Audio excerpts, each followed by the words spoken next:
আসসালামু আলাইকুম, কেমন আছেন বন্ধুরা? আশা করি আল্লাহর রহমতে সকলে অনেক বেশি ভালো আছেন। আজকে আপনাদের সাথে খুব গুরুত্বপূর্ণ একটা বিষয় নিয়ে হাজির হলাম, এবং সেটি হচ্ছে অনেকে আমাকে প্রশ্ন করে যে ভাই, লুট আনলুট ভিসায় সৌদি আরব আসার পরে সেই লুট আনলুট ভিসা থেকে অন্য কোনো কোম্পানিতে ড্রাইভিং ভিসা বা অন্য কোনো পেশায় কি কাফেলা হতে পারবো কিনা। আজকের এই ভিডিওতে আমি এ বিষয়ে আপনাদের সাথে কথা বলবো। অবশ্যই সম্পূর্ণ ভিডিওটি ধৈর্য ধরে দেখবেন, কেননা বর্তমানে কিন্তু বেশিরভাগ লোক এই লুট আনলুট ভিসায় এসে সৌদি আরব ফেসে যাচ্ছে।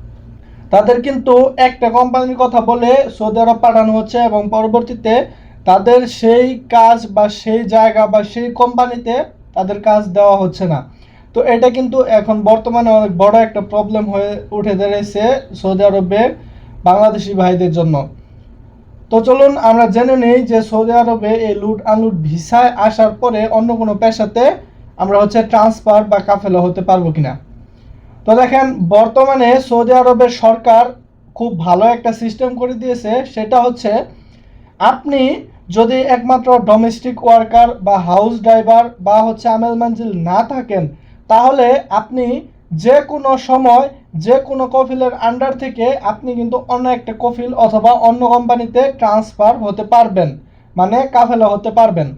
তবে এখানে শর্ত হচ্ছে, আমি কিন্তু প্রথমে বলছি ডোমেস্টিক ওয়ার্কার, তারপর হাউস ড্রাইভার, আমেল মানজিল, এই তিনটা যে বিষয়টা, এই তিনটা বিষয়ের মধ্যে পড়ে হাউস ড্রাইভার যারা, দ্বিতীয় মিনিস্টারি বলদিয়া, এবং তৃতীয় যারা ফ্রি ভিসায় আসে, তারা এই তিন ধরনের লোক কিন্তু পারবে না। এখন অনেকেই কিন্তু বলে যে, মানে বাংলাদেশ থেকে আসার সময় তাদের দালাল তাদের বলে দেয় যে তুমি ফ্রি ভিসায় যাবা, সেখানে যে এই কাজ করবা, কিন্তু দেখেন তাদের ভিসার মধ্যে কিন্তু লুট আনলুট লেখা, মানে এটা কিন্তু তারা ফ্রি ভিসা না।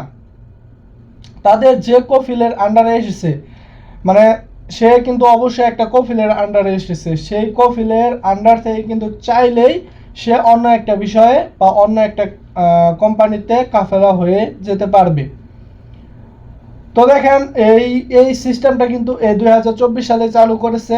এখন কিন্তু মনে করেন যে আপনার কফিল বা আপনার কোম্পানি বা আপনার সাপ্লাই কোম্পানি পড়েছে, এখন আপনি যদি চান আপনার অন্য একটা কোম্পানিতে যে কোনো সময় কাফেলা হয়ে যেতে পারবেন। তবে অনেকের ক্ষেত্রে কিন্তু ইকামা করে দেয় 3 মাসের। ইকামার মেয়াদ শেষ হয়ে যাওয়ার পরে আপনার কফিল, মানে পুরাতন কফিল যদি ইকামার ফিস না জমা দেয়, তাহলে কিন্তু আপনার হাতে 2 মাস সময় থাকে, অর্থাৎ 60 দিন সময় থাকে।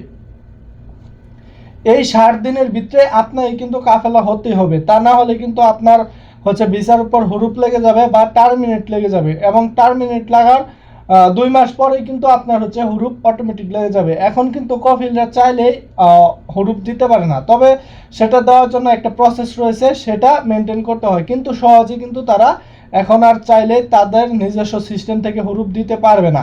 এখন তারা নিজস্ব সিস্টেম, অর্থাৎ আপশের থেকে যে সিস্টেমটা, সেটা তারা কিন্তু টার্মিনেট করে দিতে পারে, অর্থাৎ আপনি কাজে অনুপস্থিত বা আপনার মানে আপনাকে তার লাগবে না, তো এই সময় আপনাকে কিন্তু টার্মিনেট করে দিতে পারে, কিন্তু সরাসরি হুরুপ দিতে পারে না। সরাসরি হুরুপ দেওয়ার জন্য তাদের মক্তব আমেলে যেতে হয়, যার কারণে কিন্তু এখন তারা টার্মিনেট করে। তো টার্মিনেট করার পরে 2 মাস সময় থাকে, অর্থাৎ 60 দিনের ভিতরে আপনাকে কিন্তু কাফেলা হতে হবে, অথবা বাংলাদেশে চলে আসতে হবে, এই দুইটা সিস্টেম। তো বুঝতে পারছেন, এখন আপনি যদি চান আপনার লুট আনলুট ভিসায় এসে, তবে এক্ষেত্রে আপনি লুট আনলুট ভিসায় আসেন আর যে ভিসায় আসেন, আপনার পেশাটা কি সেটা আগে জানা জরুরি, বা আপনি কি ধরনের ভিসায় আসতেছেন সেটা জানা জরুরি। তো দেখেন, আপনি যদি এক হাউস ড্রাইভারে আসেন, আমেল মানজিল অথবা মিনিস্টারি বলদিয়ায় আসেন, তাহলে কিন্তু আপনি কোনো দিন আপনার কাফেলা হতে পারবেন না।